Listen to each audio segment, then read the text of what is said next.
अब इसके बाद बच्चों जो चयन प्रक्रिया के प्रथम जो चरण था, उसके बाद हम दूसरे चरण में आएंगे जो कि प्रिलिमिनरी स्क्रीनिंग यानी प्राथमिक जांच के बाद में आता है। ये जो होता है इससे कहते हैं चयन परीक्षाएं। अब ये इसके अंतर्गत चयन परीक्षाओं को, जैसे कि आप स्क्रीन पे देख रहे हैं, 3 भागों में बांटा जाता है। चयन परीक्षाओं में पहली परीक्षा दक्षता परीक्षा होती है, दूसरी मनोवैज्ञानिक परीक्षा और तीसरी होती है अन्य परीक्षाएं। जो आप देख रहे हैं दक्षता परीक्षाएं, दक्षता परीक्षा में उनकी क्वालिफिकेशन के बेसिस पे उनके स्किल्स को चेक किया जाता है। उन्होंने जिस जॉब के लिए अप्लाई किया है, क्या उस जॉब के लिए वो क्या है टेक्निकली, या उनका जो स्किल है, उनकी जो क्षमता है, उनके कार्य करने का तरीका है वो सही है। ये सारी चीज़ें दक्षता परीक्षा में चेक होती हैं। आइए इनके कुछ बिंदुओं को एक एक करके समझते हैं। दक्षता परीक्षा में पहले आता है विशिष्ट परीक्षा यानी स्पेशलाइजेशन।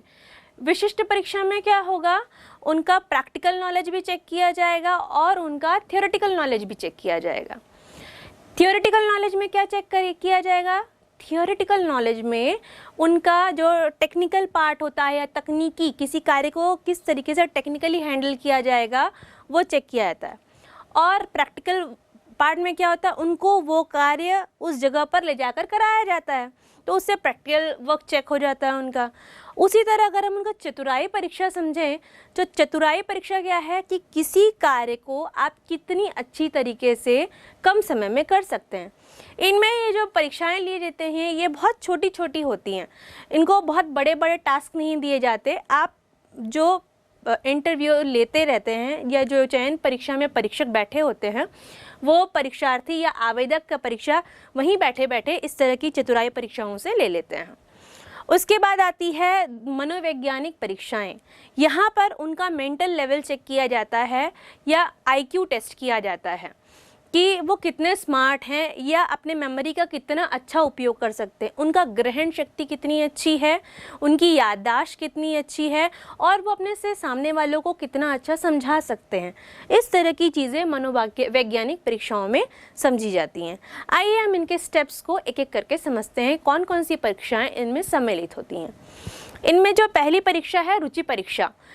जो परीक्षक होता है या इंटरव्यूअर होता है वो क्या करता है, आवेदक से उनकी रुचियां, कार्य को लेकर रुचियां पूछता है, उसकी खुद की रुचियां नहीं पूछता, कार्य से लेकर उनकी क्या रुचियां हैं उसके बारे में जानकारी लेता है।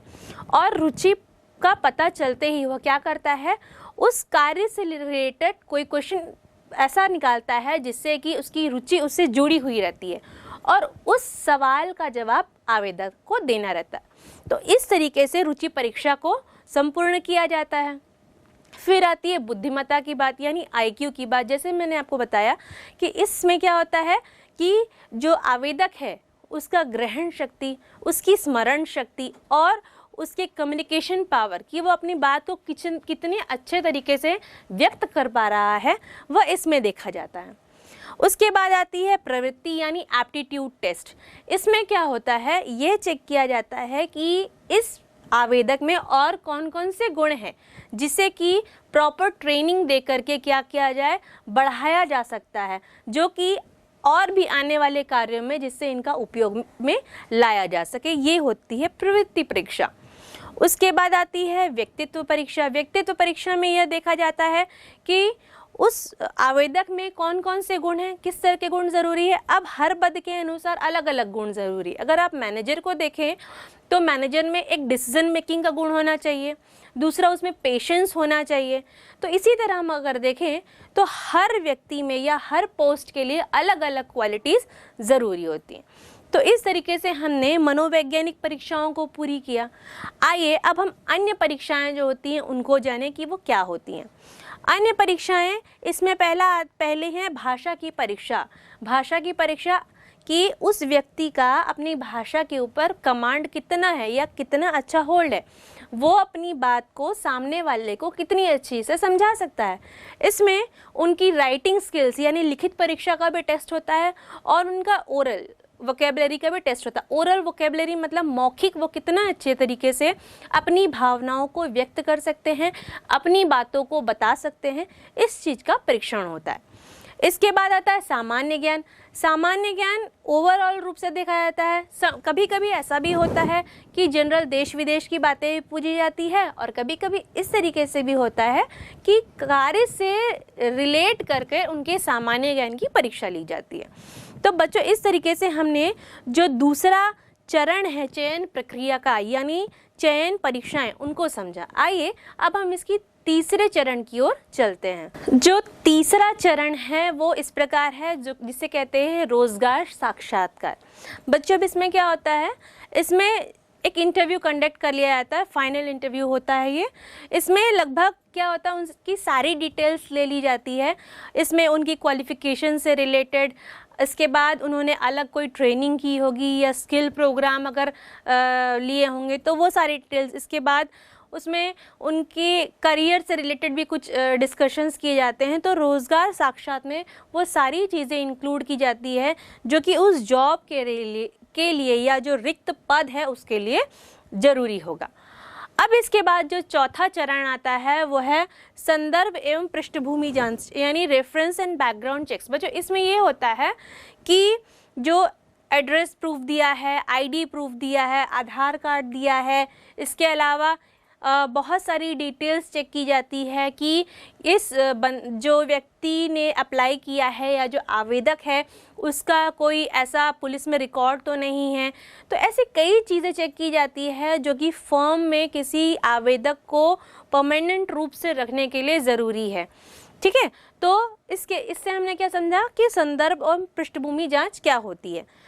पांचवा जो है चयन निर्णय, सिलेक्शन डिसीजन। अब क्या होता है कि सारी एक्टिविटीज़ ख़त्म होने के बाद एक बार फिर से टॉप लेवल मैनेजर्स से क्या होता है, डिस्कशन किया जाता है या उनसे चर्चा की जाती है। उनके सामने वे व्यक्तियों के नाम रखे जाते हैं कि ये व्यक्ति चयनित व्यक्ति हैं, इनमें ये योग्यताएं हैं, ये हमारे जॉब के लिए मतलब एक्यूरेट है या सही हैं, तो अब क्या किया जाए। क्योंकि उनसे क्या होता है, जो HR डिपार्टमेंट है या जो भर्ती कर रहे हैं, चयन कर रहे हैं, उनसे आज्ञा लेनी होती है या उनसे एक बार रिपोर्ट करना होता है, मान लीजिए।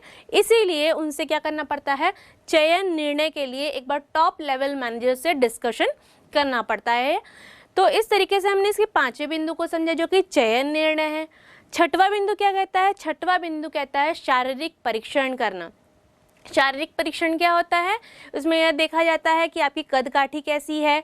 दूसरी चीज़, आपने कई बार मूवीज़ में भी देखा होगा या स्पोर्ट्स में भी सुना होगा कि आपकी हाइट देखी जाती है। उसके अलावा क्या देखा जाता है, समटाइम्स देखा जाता है कि आपके हाथ की लंबाई कितनी है। ये सारी चीज़ें देखी जाती है। और जो शारीरिक परीक्षण होता है विशेषकर इस तरह के जॉब रोल के लिए होता है जहाँ पे आपकी लंबाई चौड़ाई या आपके शारीरिक सुगठित होना बहुत ज़रूरी है। अब क्लरिकल पोस्ट के लिए आपका कंप्यूटर पे वर्क कितना अच्छा है उतना ही करना प्रॉपर होगा। उसके लिए आपके शारीरिक जो गुण है, आपकी लंबाई महत्वपूर्ण नहीं होगी। ये शारीरिक परीक्षण कहाँ महत्वपूर्ण होता है, जहाँ पे आप स्पोर्ट्स के लिए अप्लाई कर रहे हैं या कुछ ऐसे जॉब कर रहे हैं जहाँ पे आपके शरीर का सुगठित होना ज़रूरी है, या आपका जो है हाइट ज़्यादा होना चाहिए, जैसे आप एयरफोर्स में अप्लाई करने वाले हैं। तो ऐसी जगहों पर आपका शारीरिक परीक्षण होना बहुत ज़रूरी होता है। अब इसके बाद आता है सातवां बिंदु जो है कार्य प्रस्ताव यानी जॉब ऑफर। जॉब ऑफर क्या होता है, इसमें ये जॉब ऑफर जो होता है एक लिखित फॉर्मेट होता है। इसमें क्या होता है, इसमें उस व्यक्ति को या आवेदक को कितनी सैलरी दी जाएगी, उसका इंक्रीमेंट जब भी लगेगा किस किस बेसिस पे लगेगा, उसका प्रमोशन किस किस साल में हो सकता है उसके कार्य के अनुसार, एवं उसके कार्य करने की अवधि या टाइमिंग, जो टाइम ड्यूरेशन होगा रोज़मर्रा का वो क्या होगा, वो सारी डिटेल्स इस जॉब ऑफर में दी जाती है। अब आता है आठवां बिंदु जो कि अंतिम बिंदु है, इसे कहते हैं रोज़गार अनुबंध यानी कॉन्ट्रैक्ट टू एम्प्लॉयमेंट। अब क्या होता है कि कई बार क्या होता है कि एम्प्लॉयज़ क्या करते हैं, लर्निंग पीरियड में रहते हैं, वो सीखते हैं और जॉब को छोड़ के चले जाते हैं। तो ये जो अनुबंध होता है एम्प्लॉयज़ को अपने फर्म में या उपक्रम में उस दिए गए समय अवधि तक कार्य करने के लिए बाध्य करता है। यहाँ पे रोजगार अनुबंध काम में आता है। यहाँ पे इस अनुबंध से क्या होता है, इसे एग्रीमेंट भी कह सकते हैं। इस एग्रीमेंट से या कॉन्ट्रैक्ट के अंदर क्या होगा, वो जो एम्प्लॉय है, जो उस आवेदक उस पोस्ट के लिए हायर हुआ है, वो क्या करेगा, आएगा और उस अनुबंध या एग्रीमेंट या कॉन्ट्रैक्ट पे साइन करेगा और उस कॉन्ट्रैक्ट को क्या करेगा, वो एक्सेप्ट करेगा। उसमें जितने भी नियम रहेंगे वो उसके लिए उसकी अग्रीमेंट होगा या उसके लिए हामी भरेगा, तभी उस जॉब को वो एक्सेप्ट करेगा। यही होता है रोजगार अनुबंध। तो बच्चों, इस तरीके से हमने जो चयन प्रक्रिया है उसको समझा और इसके बाद आइए हम भर्ती और चयन दोनों में अंतर को डिटेल में समझते हैं। भर्ती एवं चयन में अंतर, difference between recruitment and selection. अंतर का आधार अर्थ यानी मीनिंग लेंगे तो भर्ती की मीनिंग क्या होगी, भर्ती से आशय संभावित कर्मचारियों को खोज करने और उन्हें संस्था में आवेदन करने के लिए प्रेरित करने से है। उसी तरह चयन का मीनिंग या अर्थ क्या होगा, चयन से आशय इच्छुक व्यक्तियों से प्राप्त आवेदन पत्रों में से श्रेष्ठ व्यक्तियों के चयन से है। अब अंतर का आधार दूसरा हम क्रिया यानी सीक्वल लेते हैं तो भर्ती में पहले भर्ती की जाती है और चयन में देखें तो चयन भर्ती के बाद किया जाता है। तीसरा अंतर का आधार प्रकृति यानी नेचर लें तो भर्ती के अंतर्गत हम देखते हैं कि भर्ती एक सकारात्मक क्रिया है और चयन जो है एक नकारात्मक प्रक्रिया है। उद्देश्य यानी ऑब्जेक्टिव अंतर का आधार लें तो भर्ती का उद्देश्य कार्य के अनुरूप योग्य एवं आवश्यक व्यक्तियों या कर्मचारियों को खोजने व प्रेरित करने से है और चयन का उद्देश्य कार्य पर श्रेष्ठ व्यक्ति की नियुक्ति करना है। साक्षात्कार इंटरव्यू हम अगला अंतर का आधार लेते हैं। इसके अंतर्गत भर्ती के लिए साक्षात्कार आवश्यक नहीं है, आवेदन पत्र के आधार पर ही भर्ती की जा सकती है, लेकिन चयन के लिए साक्षात्कार आवश्यक है। छठवां अंतर का आधार स्तर यानी लेवल लेते हैं तो कार्य पर नियुक्ति के लिए भर्ती प्राथमिक स्तर की क्रिया है और चयन में यह कार्य पर नियुक्ति की दूसरी व अंतिम स्तर की प्रक्रिया है। सातवां अंतर का आधार स्रोत लेते हैं यानी सोर्सेस, तो भर्ती के लिए बाह्य स्रोतों पर अधिक निर्भर रहना पड़ता है और चयन के लिए आंतरिक व बाह्य दोनों स्रोतों पर निर्भर रहना पड़ता है। आठवां अंतर का आधार संख्या यानी नंबर लेते हैं तो भर्ती क्रिया में आवेदकों की संख्या अधिक होती है और चयन में आवेदकों की संख्या भर्ती की तुलना में काफ़ी कम हो जाती है। इसी तरह हम नौवां अंतर का आधार अगर आवेदन यानी एप्लीकेशन लें तो भर्ती हेतु आवेदन पत्र आमंत्रित किए जाते हैं और चयन हेतु आवेदक प्रत्याशी को चयन की सूचना भेजी जाती है। तो बच्चों, इस तरीके से हमने भर्ती एवं चयन में अंतर को जाना। बच्चों, आपने चयन समझा। अब चयन के बाद जो तत्व आता है वो है प्रशिक्षण एवं विकास, ट्रेनिंग एंड डेवलपमेंट। सबसे पहली बात ये आती है कि ट्रेनिंग एंड डेवलपमेंट क्यों ज़रूरी है। अब जो व्यक्ति आए हैं या नियुक्त हुए हैं उन्हें मान लीजिए मशीनों पर काम करना है, लेकिन उन्हें अब इन जो नई मशीनें लगी हुई हैं या इन मशीनों से अभी तक उनकी पहचान नहीं हुई है, किस तरीके से वो काम करेंगे ये नहीं जानते। तो इस स्थिति में एम्प्लॉयज़ का ट्रेनिंग का प्रोग्राम देना उनको बहुत ज़रूरी होता है। तो बच्चों, आइए हम सबसे पहले प्रशिक्षण एवं विकास को समझेंगे कि प्रशिक्षण है क्या। प्रशिक्षण से आशय उस कार्यक्रम या उन क्रियाओं से है जिससे कि क्या हो, जो एम्प्लॉयज़ हायर किए गए हैं या जो आवेदक या जो जिन लोगों को चुना गया है उस जॉब के लिए, उनको उस जॉब के लिए जो कार्य किए जाने हैं उनका प्रशिक्षण दिया जाए, जिससे कि क्या होगा, उनकी जो निपुणता आएगी कार्य के लिए वो बढ़ती ही चली जाएगी और उनका जो कार्य है वो अपने कार्य को कुशलतापूर्वक कर सकेंगे। इसलिए प्रशिक्षण देना महत्वपूर्ण है। अब प्रशिक्षण जो है एक सतत प्रक्रिया है और प्रशिक्षण देने से क्या होता है, जो है हमेशा क्या होता है, जो एम्प्लॉयज़ काम कर रहे हैं या जो कर्मचारी हैं उनका मनोबल बढ़ता है और नई नई तकनीकों या नई नई चीज़ों को सीखने के कारण क्या होता है, उनकी पदोन्नति होने के भी चांसेस बढ़ जाते हैं। अब प्रशिक्षण की मीनिंग और उनके महत्व को जानने के बाद आइए हम एक छोटी सी परिभाषा देखते हैं प्रशिक्षण की। प्रशिक्षण की परिभाषा जो कि सर डेल एस बीच ने दी है, उनके अनुसार प्रशिक्षण एक ऐसी संगठित कार्यविधि है जिसके द्वारा व्यक्ति किसी निश्चित उद्देश्य के लिए ज्ञान और कौशल सीखते हैं। एक और परिभाषा देख लेते हैं, आइए एक छोटी सी। फिलिपो सर के अनुसार एक विशेष कार्य को करने के लिए कर्मचारी के ज्ञान एवं कौशल में वृद्धि करने के काम को ही प्रशिक्षण कहते हैं। जैसे कि मैंने आपको पहले बताया कि प्रशिक्षण ओवरऑल क्या है, ट्रेनिंग ओवरऑल क्या है। ट्रेनिंग जो है वो एम्प्लॉयज़ के स्किल को बढ़ाने के लिए या उनके कौशल को बढ़ाने के लिए, उनकी योग्यता को बढ़ाने के लिए, उनके कार्य को वो किस तरीके से निपुणता से कर सकते हैं, उन चीज़ों को करने के लिए क्या किया जाता है, प्रशिक्षण दिया जाता है। अब प्रशिक्षण की परिभाषाओं को जानने के बाद आइए अब हम प्रशिक्षण की विशेषताओं को जानें कि प्रशिक्षण की क्या क्या विशेषताएं हैं। प्रशिक्षण की पहली विशेषता है कि विशेष कार्य से संबंधित होता है, रिलेटेड टू स्पेसिफिक जॉब। जिस जॉब के लिए उस व्यक्ति को नियुक्त किया गया है, वो उसी जॉब के लिए उस व्यक्ति को क्या दिया जाएगा, प्रशिक्षण दिया जाएगा। मतलब क्या हुआ कि विशेष कार्य के लिए, जिस कार्य के लिए जो आवेदक को क्या हुआ, नियुक्त किया गया, उसका चयन किया गया, चयन करने के बाद क्या किया गया, उसको नियुक्त किया गया। उसके नियुक्तिकरण के बाद उसको प्रशिक्षण दिया जाएगा कि भाई आपको जो जॉब दी गई है, आपको आपके जॉब के साथ इस तरीके से कार्य करना है। तो वहाँ पे क्या हुआ, उसके विशेष कार्य से संबंधित है।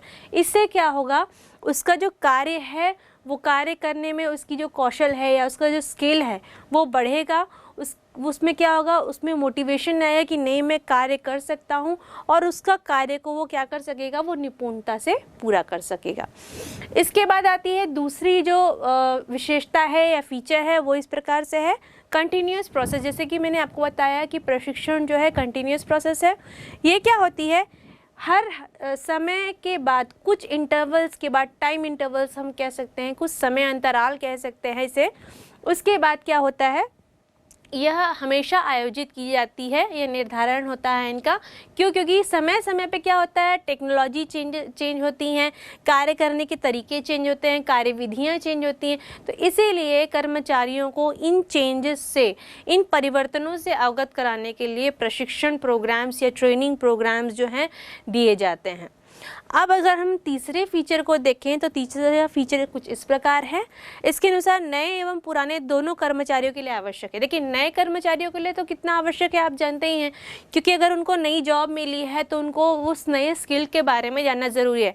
अगर हम एक अच्छे से उदाहरण से समझें तो जब नया नया कंप्यूटर आया था तो उस समय लोगों को क्या था, कंप्यूटर पे किस तरह से काम किया जाए वो नहीं पता था। लेकिन जो नए लोग थे, जो फ्रेशर्स थे, उनको कंप्यूटर पे काम करना आने लग गया था। अब वो तो स्किल थे, लेकिन जो लोग अभी भी काम कर रहे हैं, जिनकी कार्य अवधि अभी बची हुई है, उनको भी क्या किया गया, फिर उस कंप्यूटर को चलाने के लिए ट्रेनिंग प्रोग्राम दिए गए और उनके स्किल को बढ़ाया गया, उनके कौशल को बढ़ाया गया। जिससे क्या हुआ कि उनके कौशल को बढ़ाने से अब वो आसानी से कंप्यूटर पे अपना कार्य कर सकते हैं, जो कि पहले मैनुअल जो कार्य होता था या जो कार्य केवल मानवीय रूप से किया जाता था, उनमें इन टेक्नोलॉजीज़ की मदद नहीं ली जा सकती थी। तो उस पुराने तरीके से इस नए पद्धति में कार्य करने के से सीखने से फ़ायदा ये हुआ कि क्या हुआ, समय के परिवर्तन के साथ साथ जो चेंजेस आए वो उनमें ढलते चले गए और नई नई तकनीकों को उन्होंने सीखा, और जिससे क्या हुआ, वो अपने फर्म को, उनके ऑब्जेक्टिव को अचीव करने में या उनके उद्देश्य को पाने में वो लोग मदद करने लगे। तो इस तरीके से हम इनके तीसरे फीचर को समझते हैं कि नए और पुराने दोनों कर्मचारियों के लिए ये आवश्यक है। चौथा जो है कहता है व्ययों का विनियोग, यानी इसको एक इन्वेस्टमेंट समझना है, जो एक्सपेंसेस यानी जो व्यय होते हैं इसको एक इन्वेस्टमेंट समझना है। कोई भी ट्रेनिंग प्रोग्राम या कह सकते हैं प्रशिक्षण कार्यक्रम जब भी शेड्यूल किया जाता है, जब भी उसको निर्धारित किया जाता है तो उसमें क्या होता है, कुछ ना कुछ खर्च लगता है। अब ये जो खर्च होते हैं ये विनियोग होते हैं, क्योंकि क्या होते हैं, ये आगे चलकर उनके जो एम्प्लॉयज़ हैं या कर्मचारी हैं उनके कौशल को बढ़ाते हैं और उनके कर्मचारी क्या करते हैं, जो फाइनली जो उपक्रम के उद्देश्य हैं उनको पाने के लिए उनकी मदद करते हैं। तो इस तरीके से इन जो व्ययों को हम क्या कह सकते हैं, एक निवेश कह सकते हैं, एक प्रकार का इन्वेस्टमेंट कह सकते हैं।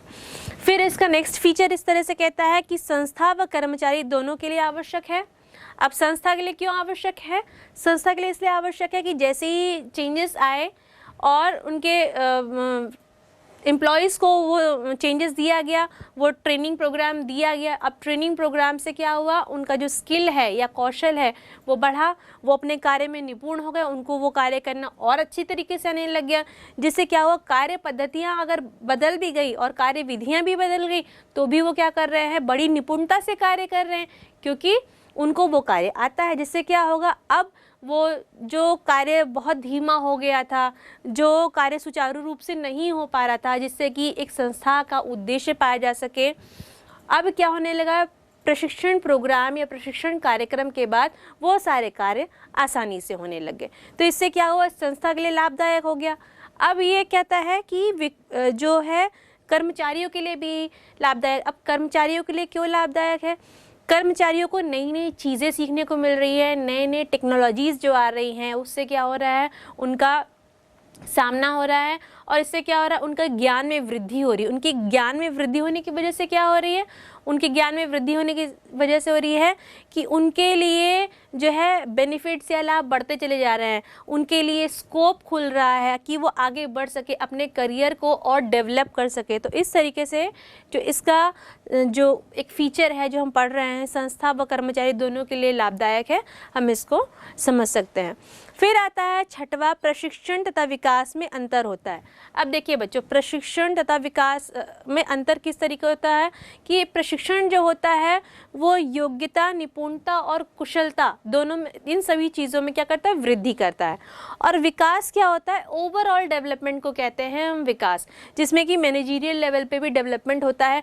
मान लीजिए क्लर्क अपने कौशल, उसको ट्रेनिंग प्रोग्राम दिया गया और उसने कुछ एग्ज़ाम्स क्लियर किया और वो क्या हुआ, मैनेजर में उसका प्रमोशन हो गया, तो उसका ओवरऑल डेवलपमेंट कहेंगे इसे एक छोटे से उदाहरण से हम इस विकास को समझ सकते हैं।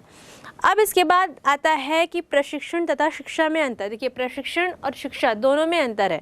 प्रशिक्षण जैसे कि मैंने बताया कि ये क्या करता है, कर्मचारियों के ज्ञान और कौशल का विकास करता है, और शिक्षा क्या करती है, शिक्षा क्या करती है, सामान्य ज्ञान और जो कर्मचारी होते हैं उनके रचनात्मक शक्ति में विकास करती है। तो इस तरीके से हम प्रशिक्षण तथा शिक्षा में अंतर को भी जान सकते हैं। उसके बाद जो अंतिम बिंदु या अंतिम फीचर है इसका, वो कहता है कि प्रशिक्षण सभी स्तरों पर आवश्यक होता है। प्रशिक्षण देखिए, चाहे टॉप लेवल पे हो, चाहे मिडिल लेवल पे हो, चाहे लोअर लेवल पे हो, सभी लेवल्स पे ज़रूरी होता है। अगर हम लोअर लेवल पे देखें तो जो लेबर्स होते हैं उनको अगर मशीनों के साथ काम करना है, लोअर लेवल एम्प्लॉयज़ हैं उनको मशीनों के साथ काम करना है, नई तकनीकें आ गई, अब उन नई तकनीकों का कैसे यूज़ करना है, तो वहाँ उनको प्रशिक्षण की ज़रूरत है। उसके बाद आता है मिडिल लेवल में वो मैनेजरियल पाँचों फंक्शंस या प्रबंध के वो पाँचों कार्य जो मैंने आपको बताए थे, planning, organising, staffing, directing, controlling, इन पाँचों का किस तरीके से इस्तेमाल करना है, क्या चेंजेस आए हैं समय के साथ, उनके बारे में जानकारी लेना है। तो इसलिए मिडिल लेवल के लिए ज़रूरी है। टॉप लेवल के लिए प्रशिक्षण क्यों ज़रूरी है कि अगर क्या बोलते हैं, फाइनेंशियल बेनिफिट्स किस तरीके से लिए जाए, उत्पादन के तरीक़ों में किस तरीके से चेंजेस किया जाए, कौन कौन सी नई टेक्नोलॉजीज़ मार्केट में आई हैं, उनको कौन सी हमारे लिए बेनिफिशियल या लाभदायक होंगी, उनको लिया जाए, ये सारे डिसीजंस लेना। तो ये इन सभी लेवल्स पे हम इस तरीके से कह सकते हैं कि प्रशिक्षण जो होता है सभी स्तरों पर आवश्यक होता है। तो बच्चों, इस तरीके से हमने जो समझा है कि प्रशिक्षण की ये विशेषताएं थी और वो किस तरीके से एक प्रशिक्षण को, कॉन्सेप्ट को अच्छे से क्लियर करती है, हमने जाना है। अब प्रशिक्षण के फीचर्स यानी उसकी जो कैरेक्टरिस्टिक्स कह सकते हैं या उसकी विशेषताएं कह सकते हैं, उसको जानने के बाद अब हम जो प्रशिक्षण के महत्व या उनसे होने वाले लाभों को डिटेल में पढ़ेंगे। एज शॉर्ट तो मैंने आपको कॉन्सेप्ट में ही समझा दिया था, लेकिन अब डिटेल में हम 2 लेवल्स पे पार्ट करके इसको पढ़ेंगे। पहला लेवल है कि संगठन को किस तरीके से प्रशिक्षण से लाभ होता है। आइए देखते हैं। तो पहला, जब हम कह रहे हैं कि संगठन को लाभ होता है किस तरीके से, पहला जो स्टेप है या पहला जो पॉइंट है या पहला बिंदु कहता है कि उत्पादन लागत में कमी, reduction in cost of production. अब देखिए, मशीनें नहीं आई हैं, टेक्नोलॉजीज़ नहीं आ गई, अब इससे क्या हुआ कि जो प्रोडक्शन कॉस्ट है वो अपने आप कम हो जाएगा, क्योंकि नई मशीनें आने के साथ साथ, नई कॉस्ट आने के साथ साथ अब क्या हुआ है, एम्प्लॉयज़ को उन मशीनों को चलाने या उनके साथ कार्य करने का प्रशिक्षण दिया गया। अब जब वही एम्प्लॉयज़ उन मशीनों को चलाना सीख जाएंगे तो अपने आप क्या होगा, जो पहले कॉस्ट पुरानी मशीनों के साथ ज़्यादा लगती थी, अब वो कॉस्ट क्या होने लग जाएगी, कम हो जाएगी। तो उससे हम समझ सकते हैं कि उत्पादन लागत में कमी आ गई। दूसरा बिंदु कहता है कि श्रम परिवर्तन दर में कमी, यानी रिडक्शन इन लेबर टर्नओवर। इसमें हम समझ सकते हैं कि पहले क्या होता था, बहुत सा मैनुअल वर्क होता था, बहुत सारे कर्मचारी लगते थे, बहुत सारा हमें मानव संसाधन मान लीजिए लगता था, लेबर फॉर्म में लगता था, जहाँ पे श्रमिक कार्य करते थे वहाँ।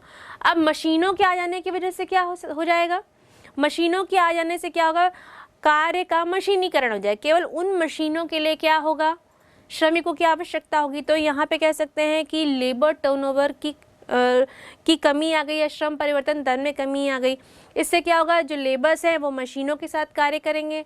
दूसरी चीज़, जो लेबर हमेशा चले जा रहे थे और हमेशा लेबर्स की कमी हो जा रही थी या श्रमिकों की कमी हो जा रही थी, उससे भी बच गए, क्योंकि अब हमें एक लिमिटेड श्रमिक चाहिए, लिमिटेड क्वांटिटी में इन लेबर्स की आवश्यकता है। और जो लेबर हैं उनको क्या कर दिया गया, परमानेंट कर दिया गया है, जिससे क्या होता है कि जो लेबर टर्नओवर है या श्रमिक परिवर्तन दर है वो उसमें भी कमी आ गई। तो ये है दूसरा बिंदु जो कि लाभ बता रहा है संगठन को किस तरीके से होता है। तीसरा बिंदु कह रहा है कि उच्च उत्पादकता यानी इंक्रीज्ड प्रोडक्टिविटी। अब कैसे प्रोडक्टिविटी इंक्रीज होगी, जैसे मैंने कहा कि मशीनें आ गई। अब मशीनें क्या करेंगी, उन रॉ मटेरियल्स का फास्ट कन्वर्ट करेगी किसमें, फाइनल गुड्स में या अंतिम उत्पाद में। तो अब खुद से ये क्या हो गया कि उनकी जो प्रोडक्टिविटी है, उत्पादकता में क्या हो गई, आसानी से क्या हो गई, उच्चता आ गई या उच्च उत्पादकता हम कह सकते हैं इसको। ये तीसरा लाभ था। चौथा लाभ कुछ इस प्रकार है, कहता है कि पर्यवेक्षण की कम आवश्यकता यानी लेस रिक्वायरमेंट ऑफ सुपरविजन। अब जो व्यक्ति स्किल हैं, पहले से उनको प्रशिक्षण दिया जा चुका है, उनको बहुत सुपरविजन की आवश्यकता नहीं है, उनको बहुत पर्यवेक्षण की ज़रूरत नहीं, उनको बहुत निगरानी की ज़रूरत नहीं। वो क्या करते हैं, वो अपना कार्य जानते हैं, उनको प्रशिक्षण में उनको कार्य करना, किस तरीके से कार्य करना है उनको सिखाया गया है और वह उसी तरीके से अपने कार्य को करते हैं। तो उनको प्रॉपर ट्रेनिंग दी गई है, इस वजह से वहाँ पे जो है सुपरविजन कम रिक्वायरमेंट है, उसकी जो कह सकते हैं हम पर्यवेक्षण है उसकी आवश्यकता जो है वो कम है। इसके बाद जो पांचवा लाभ बता रहा है वो है कि भावी प्रबंध तैयार करना यानी प्रिपेयर फ्यूचर मैनेजर्स। अब जो लोग लोअर लेवल मैनेजर्स हैं उनको ट्रेनिंग देने के बाद क्या होता है, वो स्किल हो जाते हैं, उनके स्किल्स को बढ़ाया जाता है ताकि इन फ्यूचर इन्हीं लोअर लेवल मैनेजर्स को क्या किया जा सके या मिडिल लेवल मैनेजर्स को क्या किया जाए, प्रमोशन दे करके आगे बढ़ाया जा सके। इनका मैनेजरियल जो इनमें क्वालिटी है उनको बढ़ाया जाए, जिससे कि इनको प्रमोशन दे करके आगे ऊपर इनका करियर को क्या किया जा सके, डेवलप किया जा सके और इनको क्या प्रमोट किया जा सके। तो जिससे कि यही कर्मचारी आगे चल के अपनी फर्म के लिए कार्य करेंगे, जिससे क्या होगा, ये कर्मचारी पुराने कर्मचारी रहेंगे, जिससे कि इन पर ट्रस्ट हमेशा बना रहेगा और ये क्या करेंगे, समर्पण भाव से अपने फर्म के लिए काम करेंगे। तो ये था पांचवा लाभ। छठवां लाभ है तीव्र प्रवृत्ति वातावरण के प्रति प्रभावपूर्ण प्रतिक्रिया यानी better response to fast changing environment. अब हमेशा ट्रेनिंग क्या होता है, जो चेंजेस आते हैं उसको एक्सेप्ट करने के लिए दी जाती है। तो ये जो स्टेटमेंट अभी आपने देखा या जो लाभ आपने पढ़ा कि तीव्र परिवर्तित वातावरण के प्रति प्रभावपूर्ण प्रतिक्रिया, इसका मतलब यही है कि रिस्पॉन्स जो आता है अब, क्योंकि कर्मचारी जो है वो प्रशिक्षित हो गए हैं, उनको प्रशिक्षण दे दिया गया है, उनकी योग्यता बढ़ गई है, उनकी कार्यकुशलता बढ़ गई है, वो अपने कार्य में निपुण हो गए हैं, तो वो मानसिक तौर से भी विकसित हो जाते हैं। तो क्या होते हैं, वो चेंजेस को जल्दी जल्दी एक्सेप्ट कर लेते हैं, जो भी चेंजेस आ रहे हैं उनको फास्ट एक्सेप्ट कर लेते हैं, जो पॉजिटिव चेंजेस हैं कार्य के लिए, जो जिसमें उनको ऐसा लग रहा है नहीं हमें कुछ सीखने को मिल रहा है, उन चेंजेस को वो क्या करते हैं, फास्ट जल्दी जल्दी एक्सेप्ट कर लेते हैं, और उनका रिस्पॉन्स जो होता है उन चेंजेस के लिए बेटर होता है, यह सही होता है, कि जो कि फॉर्म के उद्देश्य को प्राप्त करने में क्या होता है, मददगार होता है।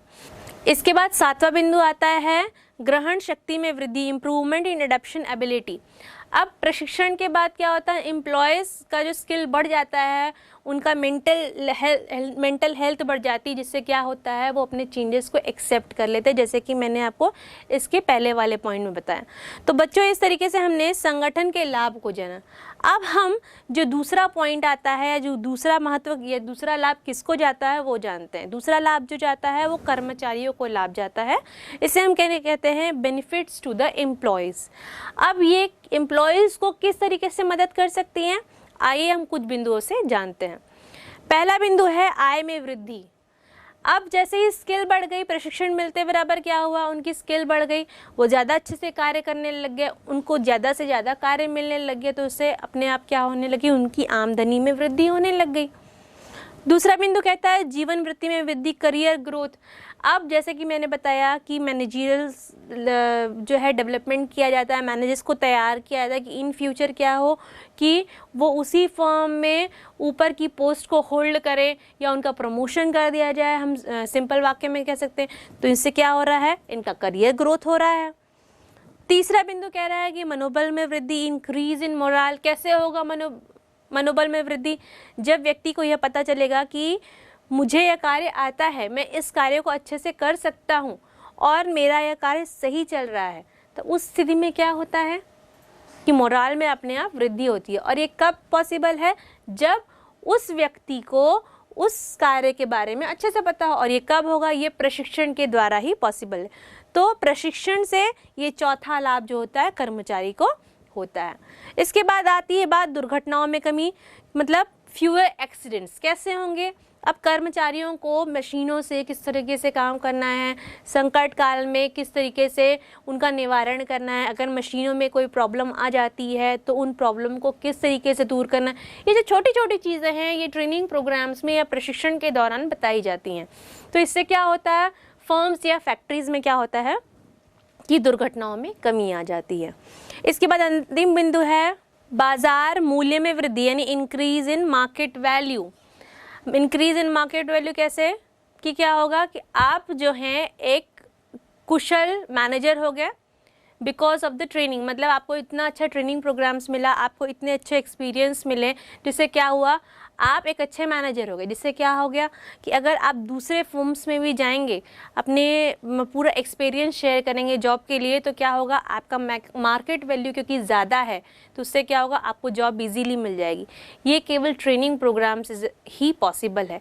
ट्रेनिंग क्या करता है, प्रशिक्षण क्या करता है, कुल मिलाकर के एम्प्लॉयज़ यानी कर्मचारियों के जो है कार्यों में क्या करता है, उनकी कार्यकुशलता को बढ़ाता है, उनकी योग्यता को आगे बढ़ाता है, उनमें इस तरह के तरीके डेवलप करता है या उनमें टेक्नोलॉजीज़ क्या सीखने का तरीका डेवलप करता है कि उनका कार्य वो निपुणता से कर सके। उनके ज्ञान को बढ़ाता है और उनके मोराल को वो बूस्ट करता है और उनके कॉन्फिडेंस लेवल को भी जिससे वो बढ़ाता है, जिस कारण क्या हो जाता है कि वह अपने आप को, वो कर्मचारी लोगों के सामने अपने आप को अच्छे से प्रेजेंट कर सकते हैं, अपने कार्य को बहुत अच्छी तरीके से करके अपने स्वामी या फर्म के ओनर को वो क्या कर सकते हैं, खुश कर सकते हैं। इन फ्यूचर क्या होता है, इन कार्यों से वो अपने कार्य में प्रमोशंस भी पा सकते हैं। तो बच्चों इस तरीके से हमने प्रशिक्षण के कॉन्सेप्ट, डेफिनेशन, फीचर्स और होने वाले लाभों को जाना।